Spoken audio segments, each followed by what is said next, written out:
Welcome. Welcome to Meditation 101. Uh, Typically, this is a 4-week course. No one was here last week, so it'll be a 3-week course because we will be starting Buddhism in a Nutshell, which is sort of the companion course in the first week of July. Because that does need to be a 5-week course to get through everything. And we try to switch every month, the different Tuesday night classes.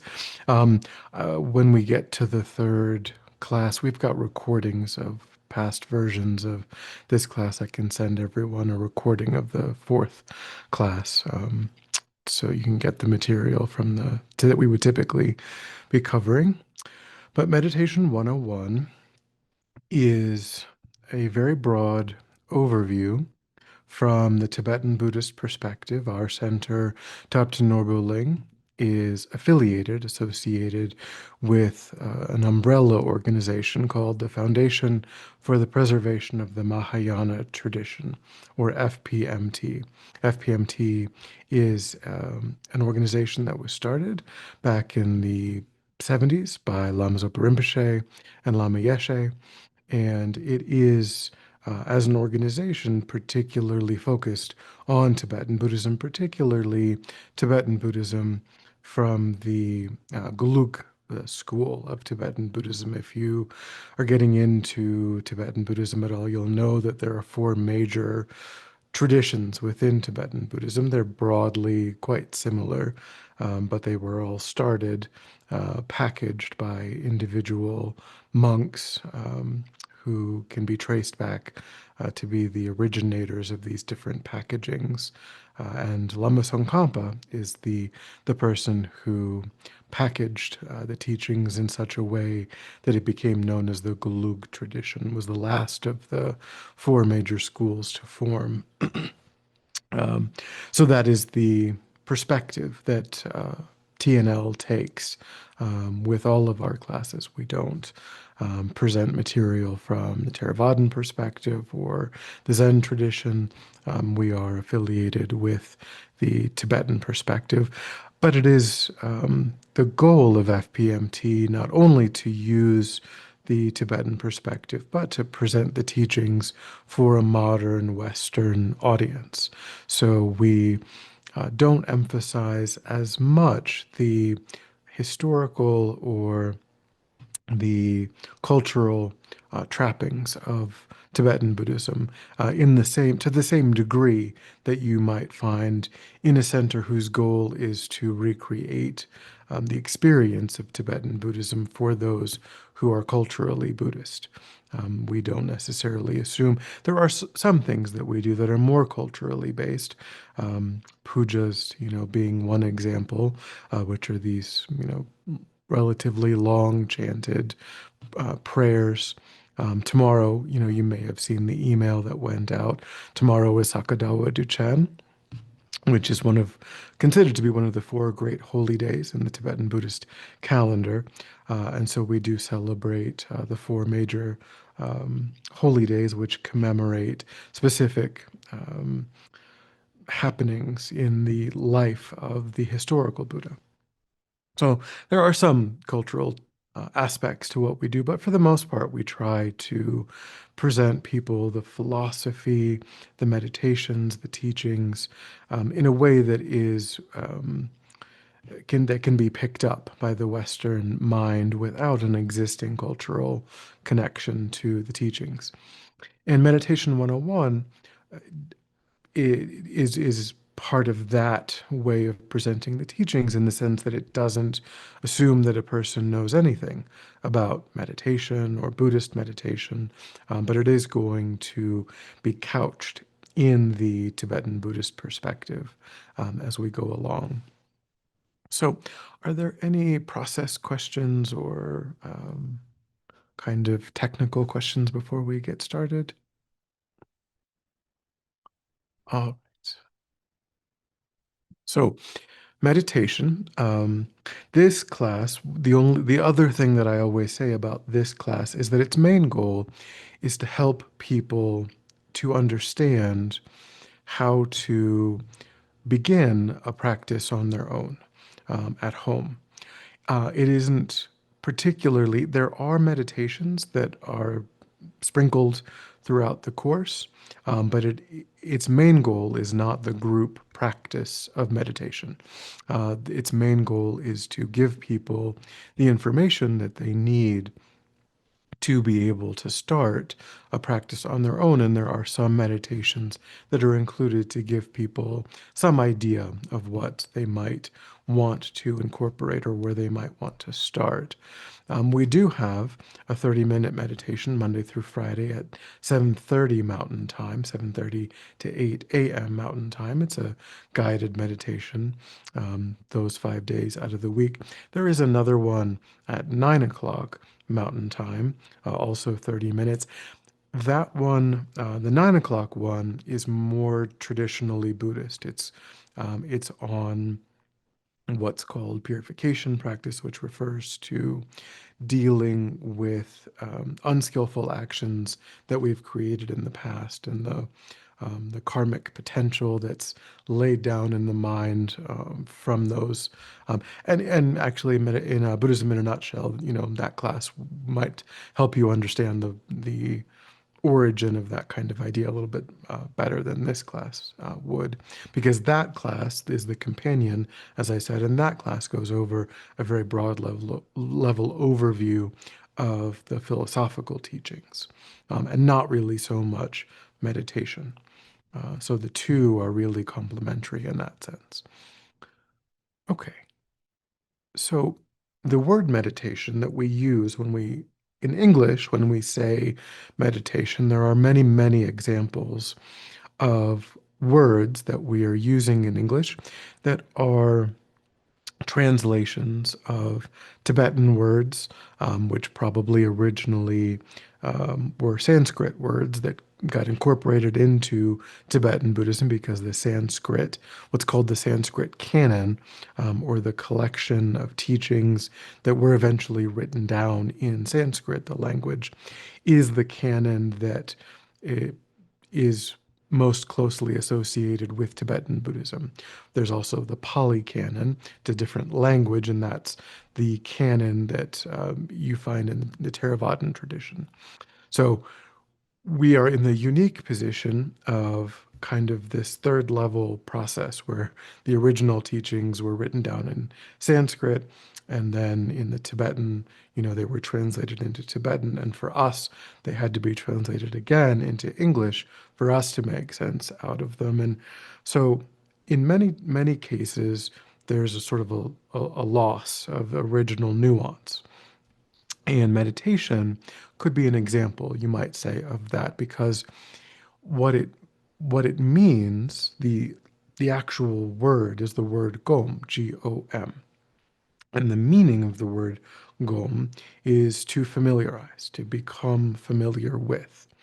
Um, so you'll hear, if you go to centers, you'll hear the word gompa, used. They will talk generally about the meditation hall, the place where the teachings are given, as the gompa, the place, the suffix of pa refers to place. So a gompa is a place of meditation, or a place where people are familiarizing their minds. So the question is, familiarizing our minds with what? You know, and the answer is familiarizing our minds particularly with virtue. That's the goal of meditation. It isn't to just become familiar with anything, it's to become more and more familiar with constructive, positive, virtuous states of mind like loving kindness, compassion, generosity, patience, ethical restraint. These are states of mind that when we experience them as the meditator, as the practitioner, we benefit because they bring about peace in our own mind. They cultivate a sense of inner tranquility, inner contentment, inner satisfaction, inner peace. a sense of connection, interconnection with others, their pro-social states of mind. And they are actions that motivate us to be of benefit to others. When people are experiencing strong loving kindness, strong compassion, strong generosity, when that is the state of mind that is arising for them, they're more likely to be kind, to be, to engage in actions of body, speech, or mind in relation to other sentient beings that benefit that other sentient being. Conversely, when malice or jealousy or ill will or hatred is arising in the mind, those are also states of mind that we all experience from time to time. When they are arising in the mind, the actions that we're most likely to engage in are actions that harm another sentient being. We are going to say an unkind thing or do an unkind thing, or perhaps we will be deceptive or we will be aggressive. We will do something that causes some harm to the other sentient being that we are in relation, that's in front of us, because we are experiencing that state probably because we think that they did something that's causing that state. They said an unkind thing, and now we have ill will toward them. And because of the ill will that's arising in our mind, now we're going to say an unkind thing back. Whereas with meditation, for example, if we spend time and energy and effort on a hopefully, ideally, eventually daily basis, then we can learn to, even if a person does say an unkind thing or does do an unkind thing, we can train the mind to not respond out of ill will, to not be motivated by ill will, to be instead motivated by compassion or motivated by loving kindness, even in the face of a difficult situation, a difficult circumstance. So that is, you could say, inner transformation, this idea of becoming more and more familiar. The goal is that that familiarity becomes eventually kind of our baseline state. Right now, we are deeply familiar with, some virtue, but also some non-virtue, right? We may have a tendency or a habit to be short-tempered or to not be as even-minded or as, generous or as loving or as kind or as patient as we could be if we cultivated those states of mind. So from the Buddhist perspective, a person is not born with, the maximum or the minimum amount of these states of mind. People's minds are changeable. We may have certain deeply seated tendencies presently, of course, but through time, through energy, through effort, at some point in the future, that can change.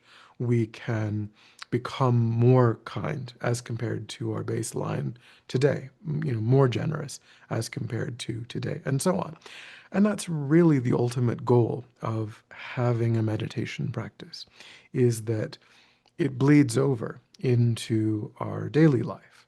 When we spend time intentionally cultivating these positive states, then they become our, as I said before, our baseline. They become what kicks in when we're just going about our daily life. And that's inherently beneficial.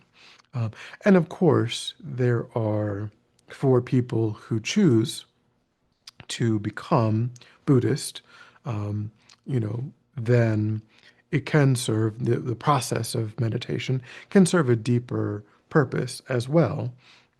And, we'll look at that a little bit over this course, but a person's practice is very personal, to them. What a person chooses to meditate on, what their goal is with that, It's very individual, it's very personal.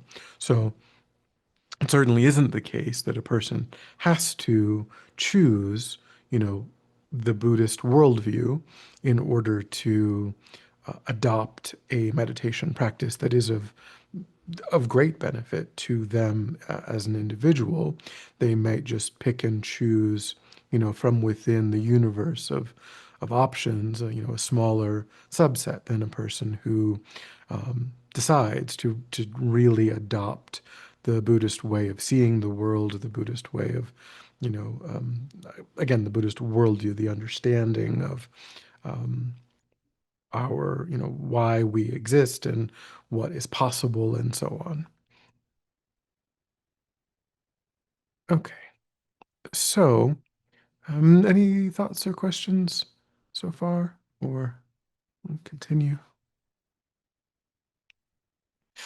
Okay. So when we say meditation, um, we're talking mainly about what's called formal meditation, which means, you know, seated generally in a particular place. Um, Typically, a person would set up a place in their home to go back to again, ideally every day at some point.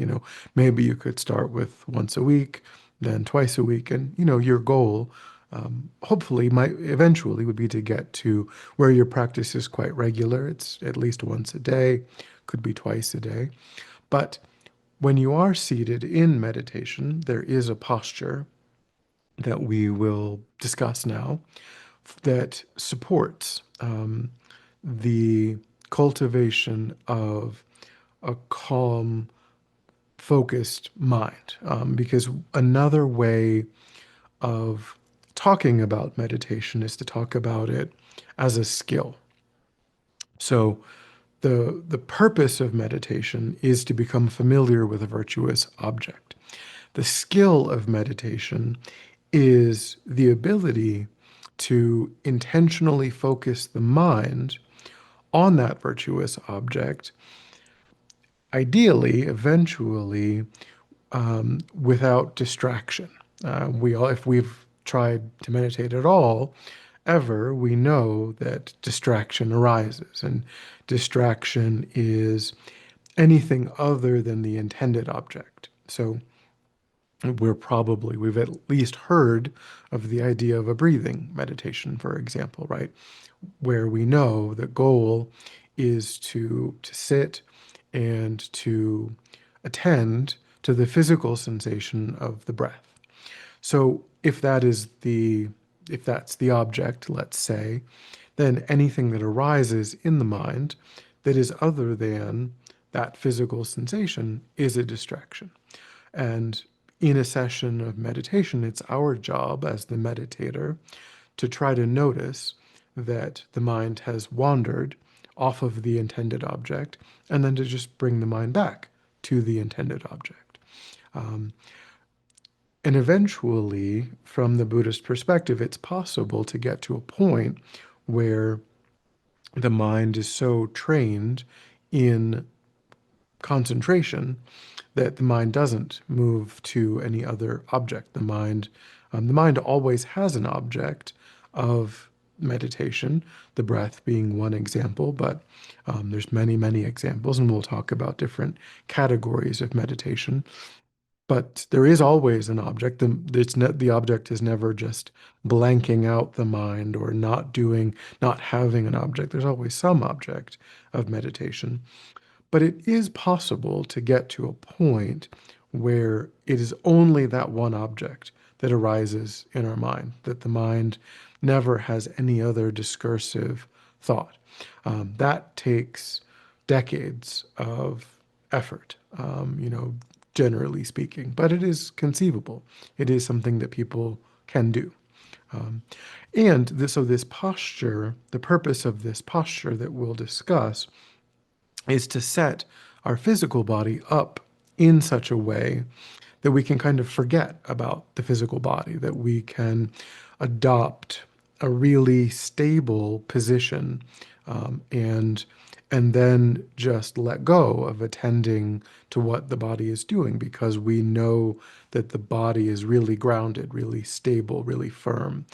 And if we practice this habit from the beginning, then we don't have to unlearn any kind of, not so great habit about what we're doing with the body later on. Because when we progress in our ability to concentrate the mind, there is a relaxation response that happens in the physical body. And this relaxation response, if our body isn't set up correctly in this posture, then we can kind of fall over. We can kind of, um, the body will just kind of relax so completely at these deeper levels of meditation that it becomes an obstacle if we haven't practiced um, this posture. So we've said that it's a seated posture. And of course, what we'll describe is a couple different options for how flexible people are. People are, you can train in flexibility over time, but there may be an upper limit to what's practical, in terms of flexibility. But with the legs, if we assume that this person is seated on a cushion rather than a chair, that's the ideal starting point. If it does need to be a chair, that's okay. Um, but the ideal starting point is a cushion that's on the floor. Um, so your legs, then, you've got three options for what you can do with your legs. And we'll start from the most ideal or most flexible to the least flexible. So the most flexible is what's called the full Vajra position. And this is where each foot is resting on each opposing thigh. So it's quite a stretch, to bring your foot up to the opposing thigh. That requires a very high degree of flexibility. Very difficult for most people to accomplish. That's the full Vajra position. The second best position is if you can rest one foot on one opposing thigh and then tuck the other foot underneath, underneath your leg. That's the half Vajra or half lotus position. Um, Still requires kind of a lot of flexibility, but if you can do that, then great. The third is just a normal cross-legged position. That's what most people really end up doing. Most adults who are just starting to, meditate, that's what they're going to do. Now, there isn't a lot of specific teaching in Tibetan Buddhism about training in flexibility. Yoga, of course, I think is quite helpful for most people, many people. Tai Chi, Qigong, I think those are all helpful. None of those are Tibetan in their origin. Um, but, as movement disciplines, I think they all help a person to create a mind-body connection, and yoga in particular, I think helps with flexibility. Basically, the advice that they give is to start, if let's say regular cross-legged is all you feel like you can manage, then at the very beginning of every session, you take one foot and you try to move it in the direction of half lotus, you know, from cross-legged. And at the point where it starts to become a little bit uncomfortable, not painful, but a little bit uncomfortable, you feel some tension, then you stop.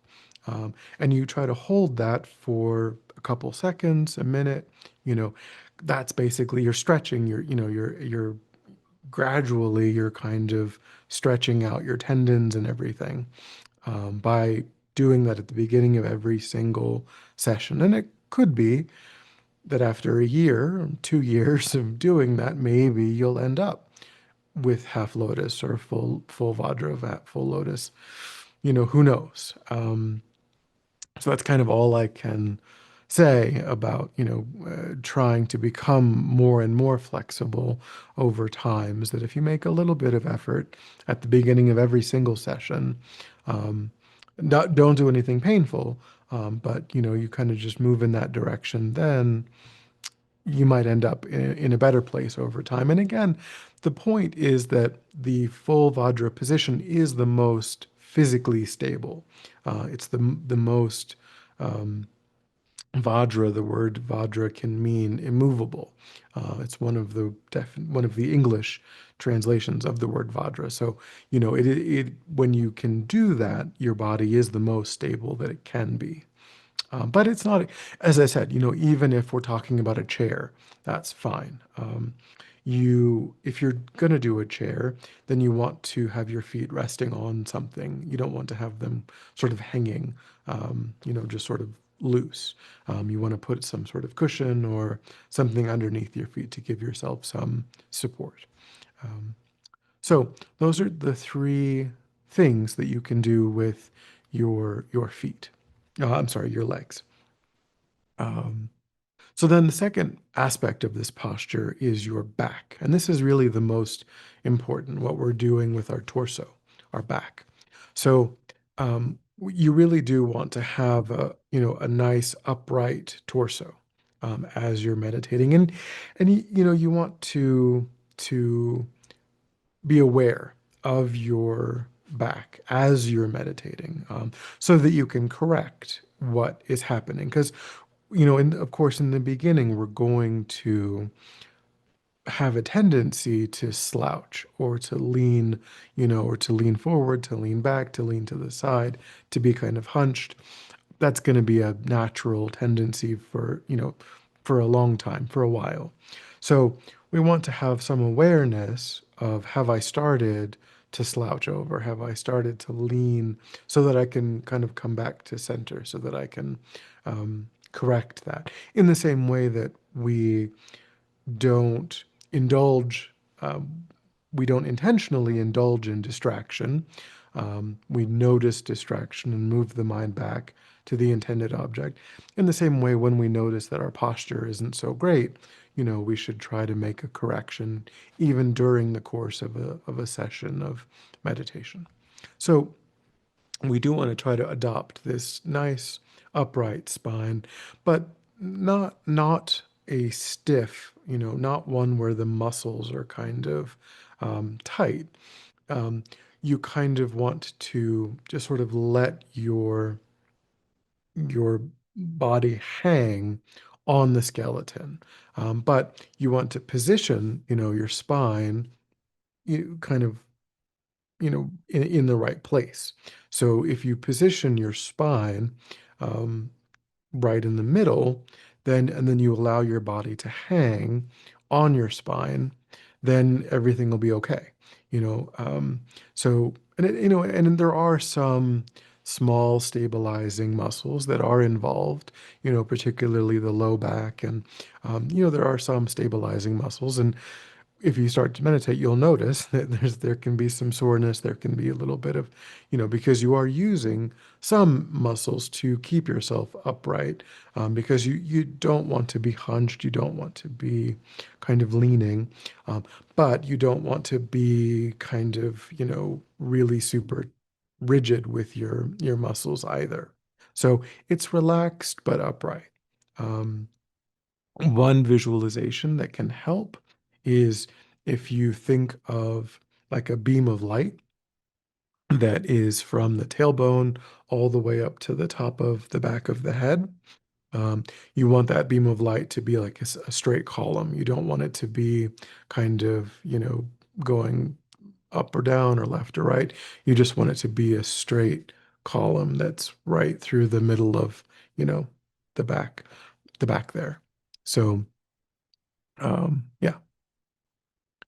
So that's really, maintaining an upright torso is very important in terms of maintaining alertness, clarity, not tending toward drowsiness. If we allow ourselves to kind of hunch too much, then we're going to tend toward drowsiness, which is a real obstacle in meditation. So then the hands and the arms is the next part. So typically in our tradition, what we do is we take the right hand and we put it over the left hand, and then we just touch the thumbs. So it makes kind of this gentle triangle. And then we just take that right up against the belly, just right up against the belly. So, nice, soft, relaxed belly. You're not trying to hold anything in, but you're not putting this on the kind of out toward the knees. It's just right up against the body with this gentle triangle that's there.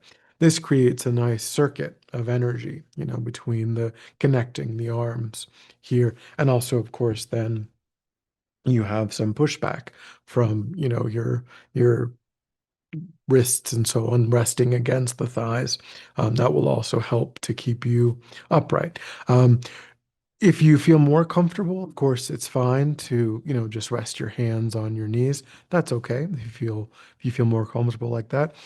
What I wouldn't do is, just kind of have your arms dangling here at the sides. The blood's going to pool in your hands, and your hands are going to go to sleep, and it's a mess. So that's not what you want to do. But, this, or, if you do feel more comfortable resting your hands on your knees, that's fine too.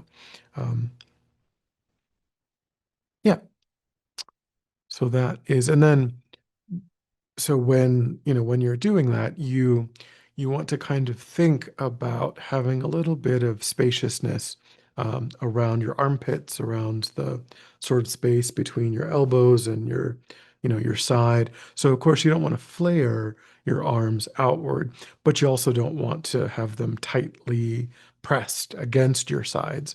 You want to just kind of like maybe flop them and then just kind of, you know, give yourself a little bit of open space between your sides, and then open space, between um, the underside of your arms. Um, and then that way, that helps to keep your body cool, helps you to, not get overheated. Um, okay, so then your eyes, what we do with our eyes. So there's different ideas about this typically, and it really it depends on how dark your room is. So what I wouldn't do is turn off all the lights in a room and then go into that room and then totally like tightly close my eyes. Um, you do want light coming into your eyes so that you are able to remain more alert. So how you balance the ambient light in the room and what you're doing with your eyes is really what is comfortable for you. Generally, they would say to maintain a little bit of openness, at the very bottom. So to keep your eyes about 3/4 of the way closed is the ideal. If you really do feel more comfortable with your eyes completely closed, then you might probably want to have a bit more light in the room that you're meditating in. You could do a little bit less light if you're doing 3/4. Um, there are some techniques where your eyes are completely open. Um, that's, I think, probably more advanced. I think that's a challenge for newer meditators. There's a lot of distraction in your visual field. If your eyes are totally open, if you've been doing that, and you feel comfortable with that, that's okay. It's not wrong, but there's less visual distraction if your eyes are about 3/4 of the way closed. Um, so then your jaw, your mouth, you want to have your teeth, not touching, slightly parted. So your jaw is a bit relaxed. Your lips are lightly closed. So generally we breathe in and out through the nose when we meditate. We don't do a lot of mouth breathing. So your lips are gently closed, not too tightly. Um, and then they say to rest your tongue on the upper palate, with the tip of your tongue just beneath the back of your upper teeth. So kind of depends on how much room you've got in there anyway, and but it just kind of placing it a little bit above that will help with having to swallow a lot, during the session, if you place your tongue a little bit kind of up and pressed against the back teeth, then you won't have to swallow as many times, and so that you fewer distractions that way. Um, so that helps. So then the head is the last part of the posture that's important. So you want your head to be, again in line, with, the shoulders and the torso. So, not forward, not back, but just in line, but ever so slightly tilted down. So you kind of just tuck the chin in a little bit. Um, and then your gaze is, if your eyes are three-fourths of the way open, or three-fourths of the way closed, one-fourth of the way open, your gaze is just sort of unfocused and about 3 or 4 feet in front of you, just kind of in the floor area, about 3 or 4 feet in front of you. So, when you're about to meditate, you kind of want to look at that area and see, should I clean something up? Should I move something? Because you don't want anything, really distracting in your visual field. It's, just kind of on the floor in front.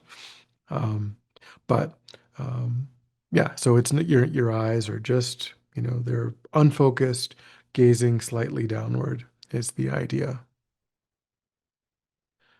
Okay, so and again, these are just guidelines. You can experiment and see what works best for you in your sessions of meditation. Uh, any questions about the posture or anything that we've covered so far?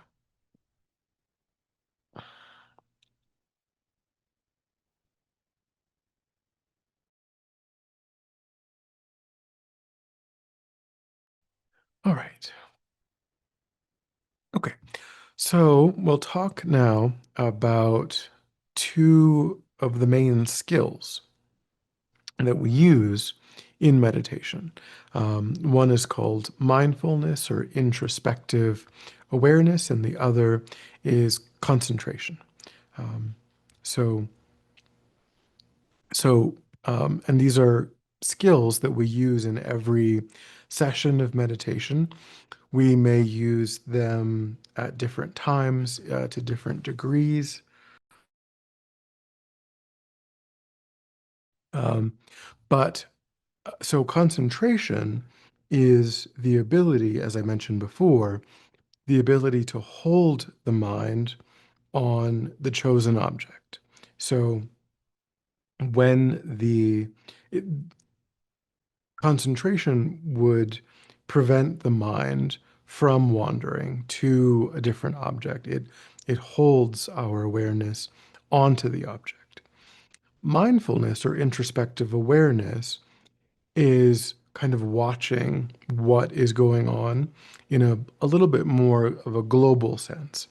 And it is noticing, because for us, distraction will lower. For us, if we did, for example, a breathing meditation, and let's say we were trying to count the breaths, and we would probably only get to two, right, before some other thought arose in the mind, something that we, wanted to do, something that happened earlier in the day, something that we needed to do later on, something for work, um, being hungry, wanting to go eat something, all of these distractions. So our concentration isn't so good, right? Because we can't really stay on the object for very long at all. So concentration is sort of like a focused laser beam, kind of just illuminating the object itself. Whereas introspective awareness is sort of watching in a more global sense, and it is the aspect of our mind that alerts us to the moment when the mind has shifted into distraction. So it is kind of setting off the alarm bell, hey, I was supposed to be thinking about or concentrating on the breath, but now I've started thinking about what I want to make for dinner when I get home, or what I have to do in the morning, and so on. So it is kind of this corner of the mind that is observing how things are going and then giving us the alert when the mind isn't doing what we intended for it to be doing. And so these are skills that we train in kind of incidentally over time, by approaching every session of meditation in the right way. And what I mean by that is that we treat it as something unique. We don't treat it as like any other activity where, if we're reading a book, for example, and then we read something and it reminds us of something and then we put the book down, or we're reading a book and we we remember, oh, I have to call this person, and so we stop what we're doing and we get up, we go to the phone, we call them. um, that is not the approach that we want to take to meditation.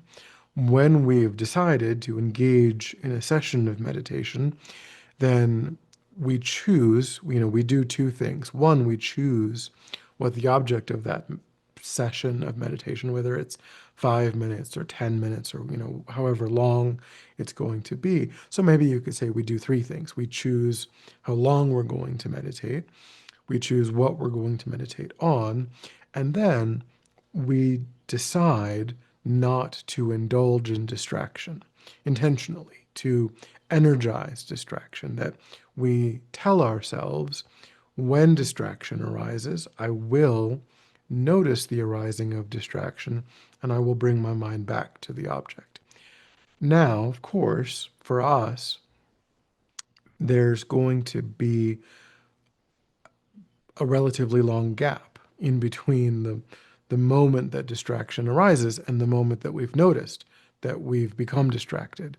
We will probably find that we have been unintentionally energizing that distraction for maybe even a couple of minutes. We thought, I'm hungry.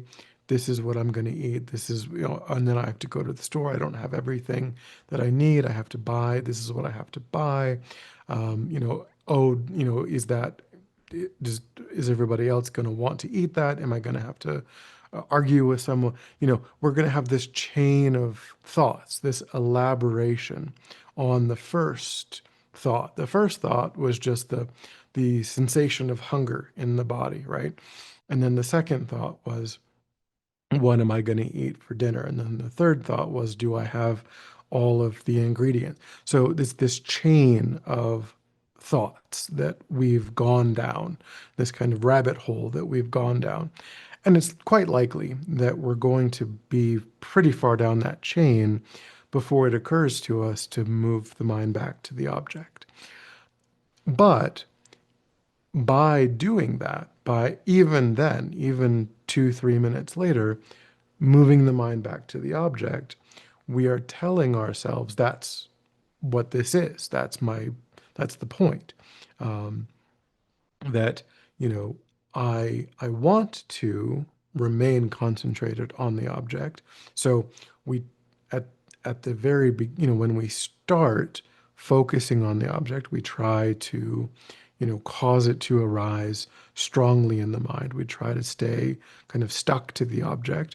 And then when the mind does inevitably move to a different, unintended, distracting object, we notice that that has happened, and then we just simply pick our awareness up and then put it back on the intended object.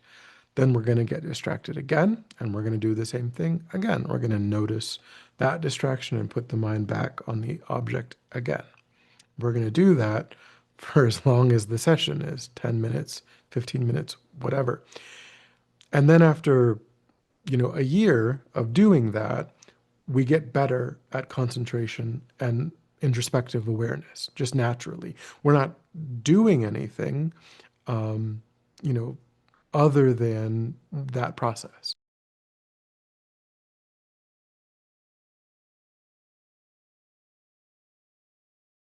And so it is that process that that generates better introspective awareness and concentration.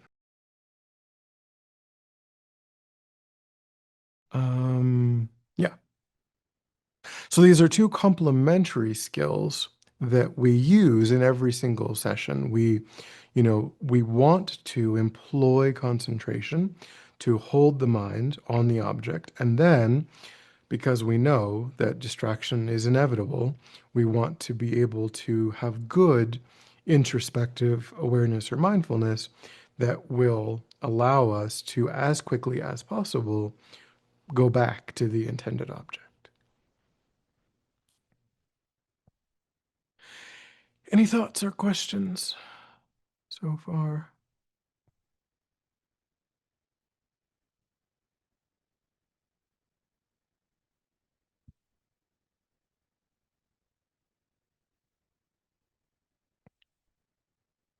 Nope.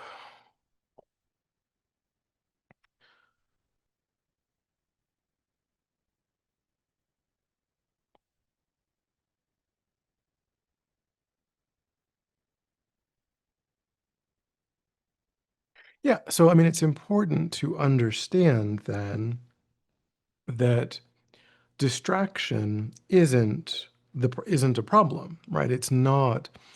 It isn't some kind of foreign. It's not an indication that like you are terrible at meditating.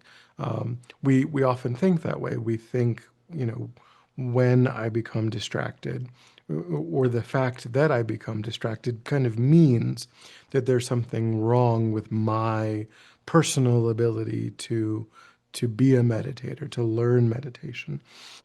But that way of thinking is like going to the gym and thinking that the weights shouldn't be in the gym because like you have to go and lift them over and over again to get to progress in getting stronger, right? And that like, well, it shouldn't be like that.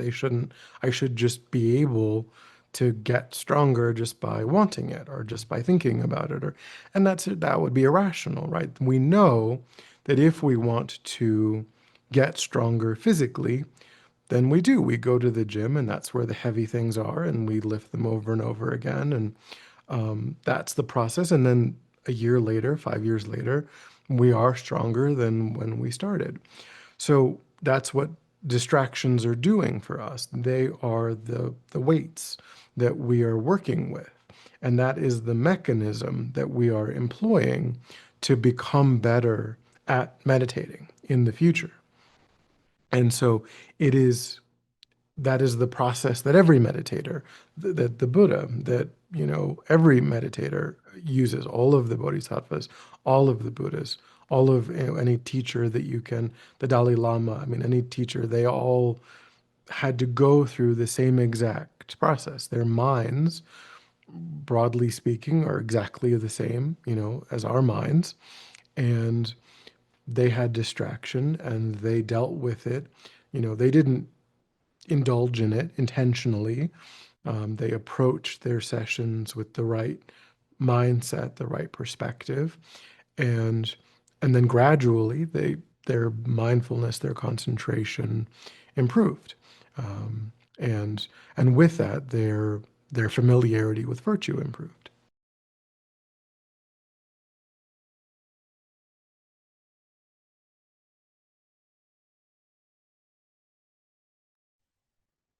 Any thoughts or questions?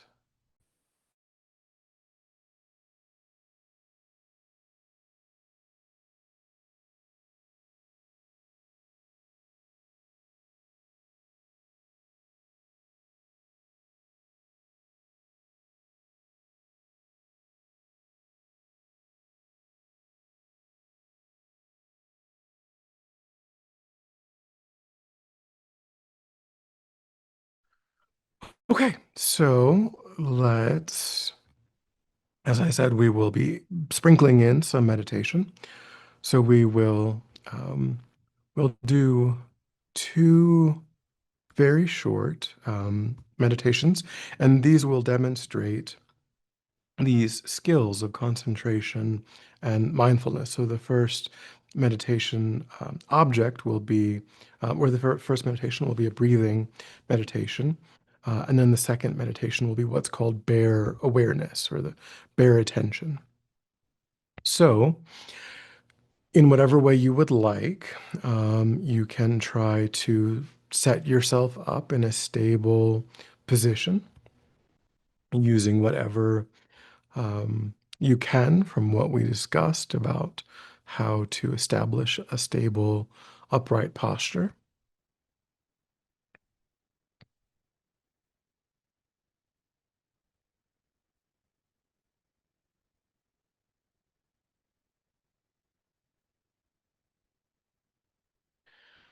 And then you're just going to begin to let go of attending to whatever's happening in your environment. No need to attend to any sights, any sounds, letting go of the past, letting go of any plans for the future,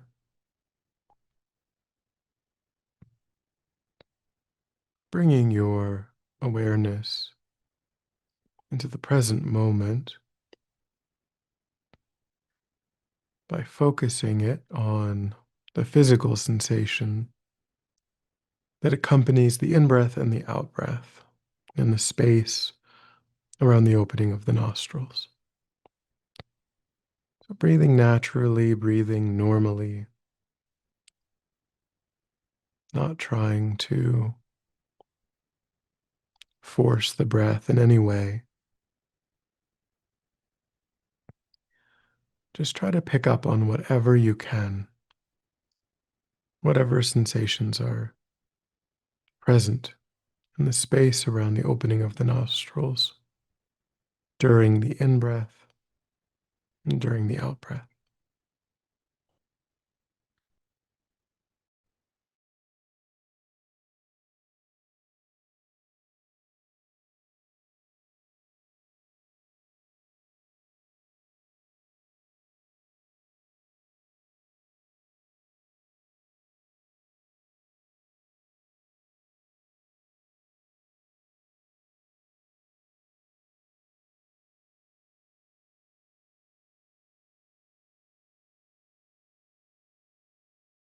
And give yourself the instruction to notice quickly when anything other than that one physical sensation is arising in the mind. And when that happens, then to just lift your awareness without judgment, without frustration, to lift your awareness up from that distraction and then to place it again and again on the physical sensation of the air, moving into and back out with the tip of the nostrils.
And then begin to loosen your grip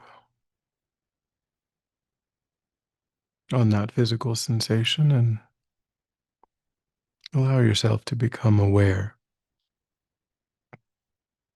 of whatever is arising in the sphere of your conscious awareness. You may notice physical sensations, sounds, thoughts. Just try to note each new object of awareness, coming back to the breath in between the arising of each object of awareness, trying not to add any additional thoughts to what you observe, noting, letting go, returning to the breath.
And then when you're ready, we'll come back together.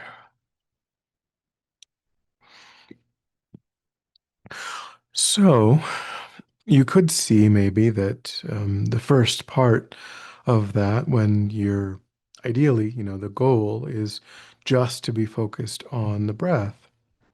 That is that is emphasizing the skill of concentration, more so than mindfulness.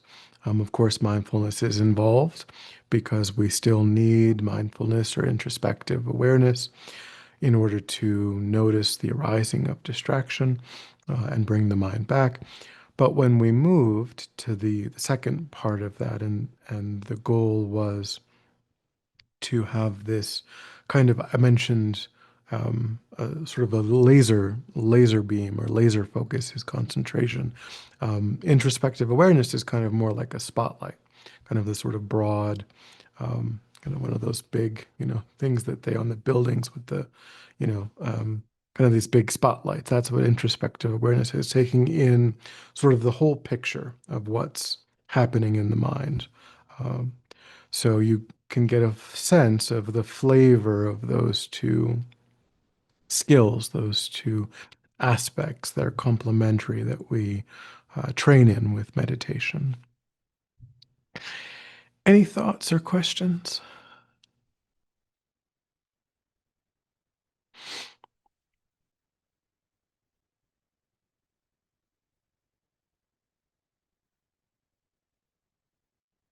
No. Okay. So we did start out talking about we've actually, in terms of the way that the course is laid out, we have progressed into the material for the second class because you guys have been really quiet. And I think I've talked quickly. So we covered, the material that typically we would cover in the first class. And now we're going to switch gears a little bit. So I did say, in the beginning, um, that a person's practice, a person's meditation practice, is entirely up to what they are comfortable with, what they're interested in.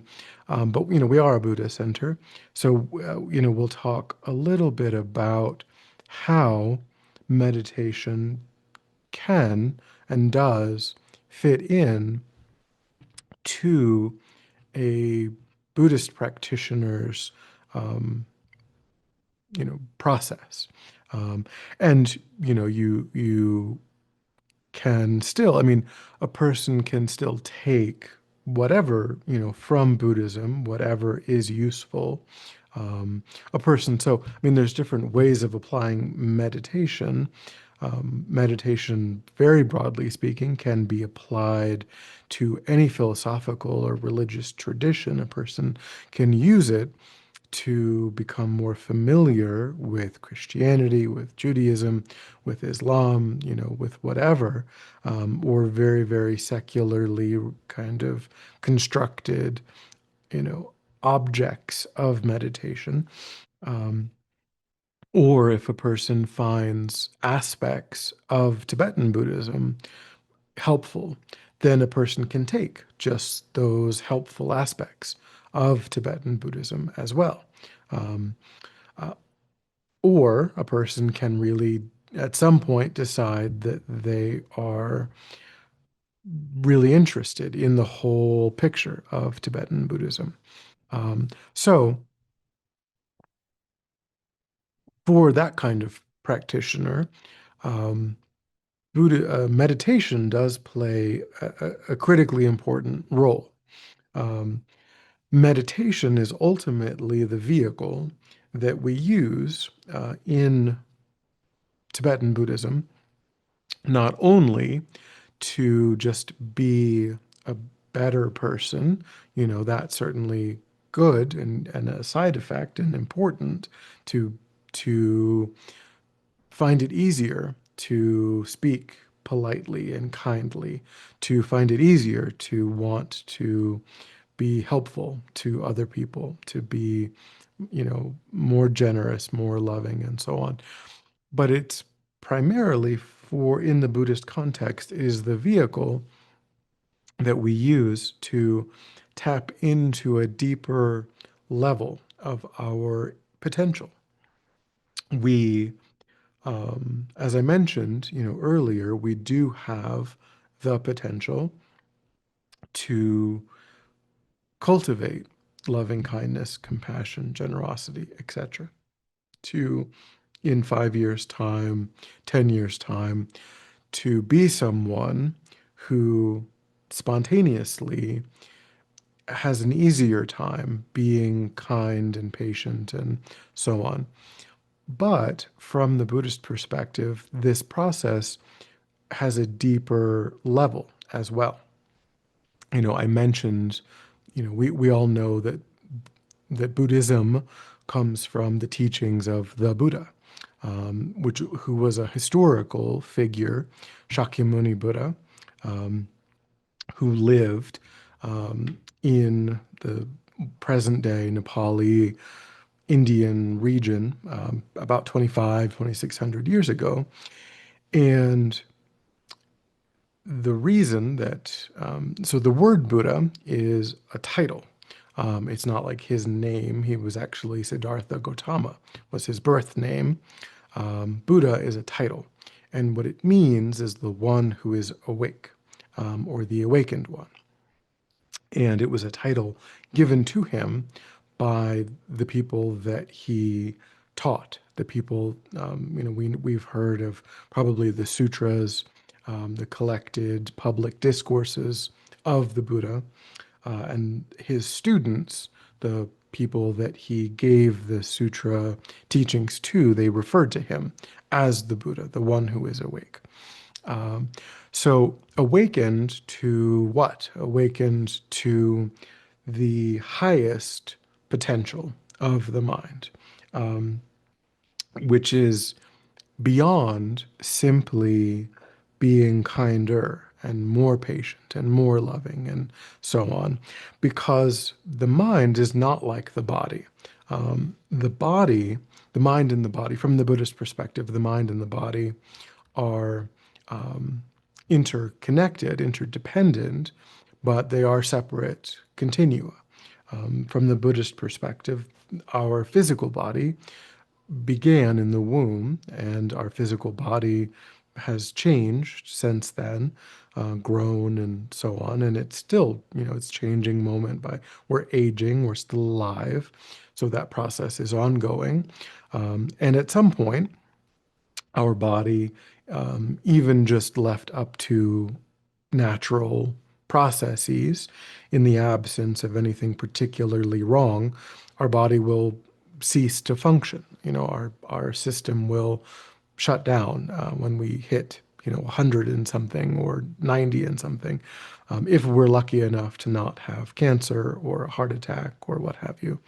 Still, so the physical body is one continua, right? It began in the womb and it will end, it will turn to dust. It will turn to, it will rot in the ground at some point in the future. That's the continua of the physical body. But the continuum of the mind is different. From the Buddhist perspective, the mind is, not an emergent property of the brain. It is something that pre-existed, existed before the body came together in the womb, and it's something that will continue to exist after the body is completely dust and so on, in 1,000 years from now. The mind is a separate continuum. And so because the mind is not physical, the mind doesn't have the same physical limitations that the body has. We might exercise, 5 hours a day for the next 20 years, and we'll reach a certain plateau. We can't change the body beyond a certain point, no matter what we do. No matter how well we diet and exercise, the body will reach a certain point and it will only then decline. It will never continue to improve. But the mind is not like the body. The mind is non-physical. It's an energy, and it can be limitlessly developed. It can be developed to a point that isn't posited in Western, culture, Western understanding of the nature of the mind. Even the idea that we've already talked about, this idea of what's called single-pointed concentration, this idea that as a meditator, I can choose to bring to mind an object of meditation and not get distracted ever from how vivid and how clear and how immediate my involvement with that object of meditation is, that is something that in Western culture, Western philosophical or scientific understanding isn't really posited as a thing that people can do. But from the Buddhist perspective, it's not really that big of a deal. It's like a relatively easy, I mean, relatively in terms of the overall path. So it's actually this limitless aspect of what the mind is capable of that Buddhists use meditation to accomplish, because the Buddha is one person who trained their mind in that way. Um, didn't just become more kind and more patient and more loving, but developed all of those positive qualities to a perfection, to the highest possible degree. Um, and simultaneously doesn't just have like a handle on his or her, anger and jealousy, like, isn't just sort of able to manage it, which is again, like if you asked a therapist, is it possible that I can be free of even the slightest hint of ill will or jealousy? They would say, well, no, of course not. Like, you're human, you're ordinary. Like, that's not, I can help you not, hit other people. I can help you not throw things or scream at them, or I can help you, work on it, but you're stuck with it. Like, you're stuck with a certain amount of ill will, a certain amount of jealousy, certain amount of, dislike for certain people, and so on. But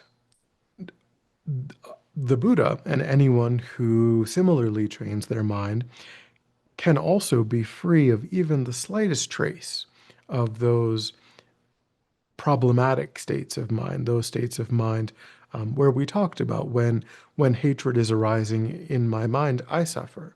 Um, and when hatred is arising in my mind, I'm much more likely to say or do something that's going to generate or cause suffering for the person in front of me.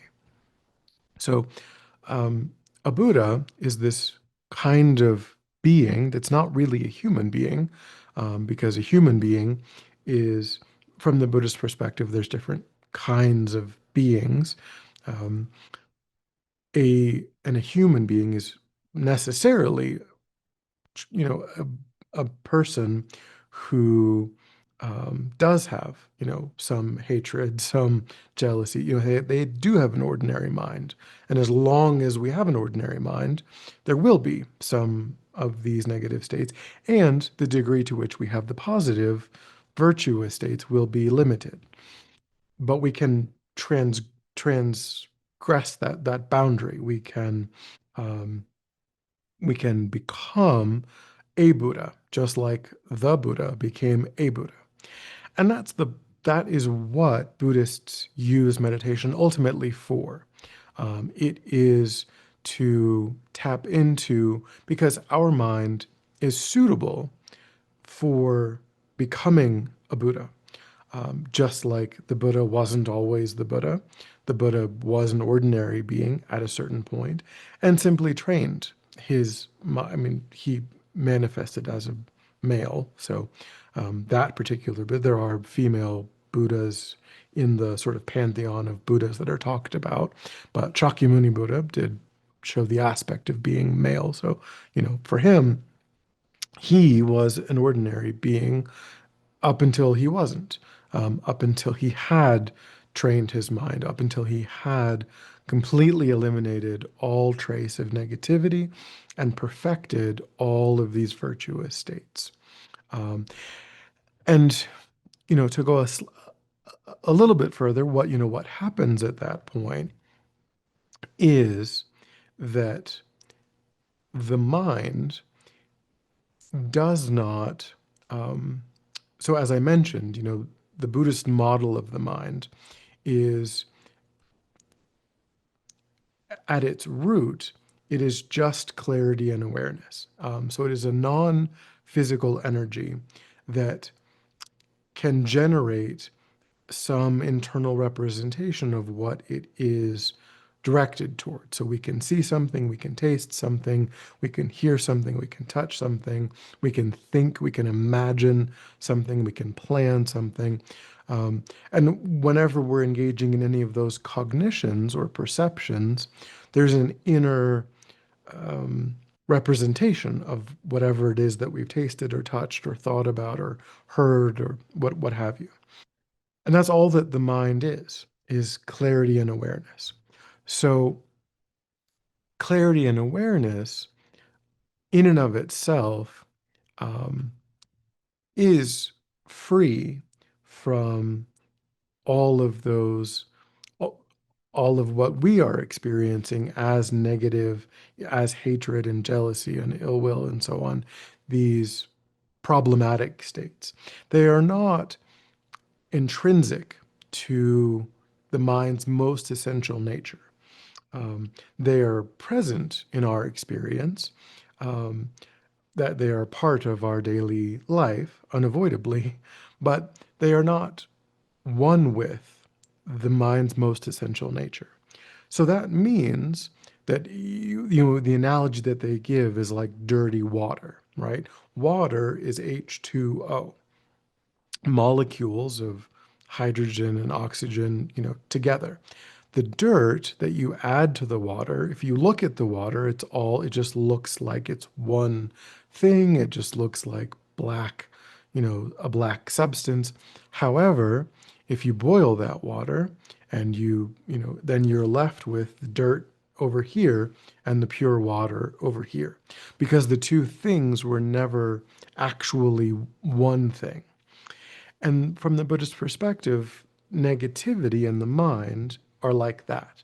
Negativity is there. We can't deny that it's present in our experience, but it's removable from the mind. It's not baked into the mind itself. Um, so that's just to say that we can go to that degree. It is from the Buddhist perspective, there is a way of training the mind, um, gradually, over a long period of time to get to a state where the mind is able to abide without any negativity and is able to experience the perfection of all of these positive qualities of the mind.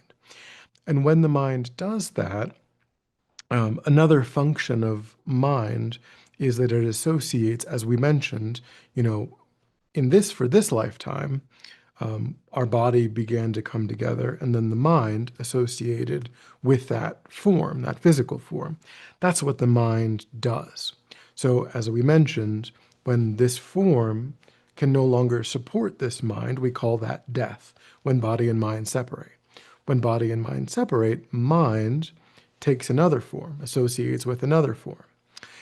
And this process, that we'll go into more detail in Buddhism in a Nutshell, the next July's class. But there are drawbacks, right? Just like we know our lives are not perfect. Our lives are, up and down. We sometimes have some suffering. Things are not always great.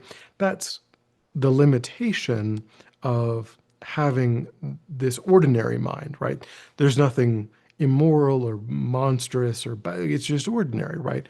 Ordinary mind is limited in terms of the fact that the positive aspects of the mind have a limit and the negative aspects of the mind are present. They're also operative. A Buddha's mind is different because the positive aspects of the mind have been perfected and the negative aspects have been eliminated. And when that happens, through training over time, mind simply abides, separate from this process of taking ordinary form. And the experience of that kind of being is one of, who knows? I mean, incredible bliss, incredible, just abiding in this state of the perfection of that mind. So a state beyond all suffering, a state beyond all pain of any kind, a state of pure, unadulterated bliss. Um, and that, from the Buddhist perspective, is the fundamental potential of every sentient being's mind intrinsically.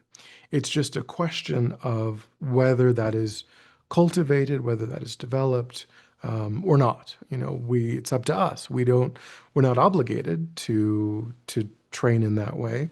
But from the Buddhist perspective, that's an option that is open to us if we um, explore that, if we look into that, if we find that that becomes interesting to us. That is how the Buddhist model of the mind works. Um, so that's the only plug, in the course for kind of maybe thinking, looking at those ideas in more detail. Um, okay, so we will end here for today. Um, Are there any thoughts or questions?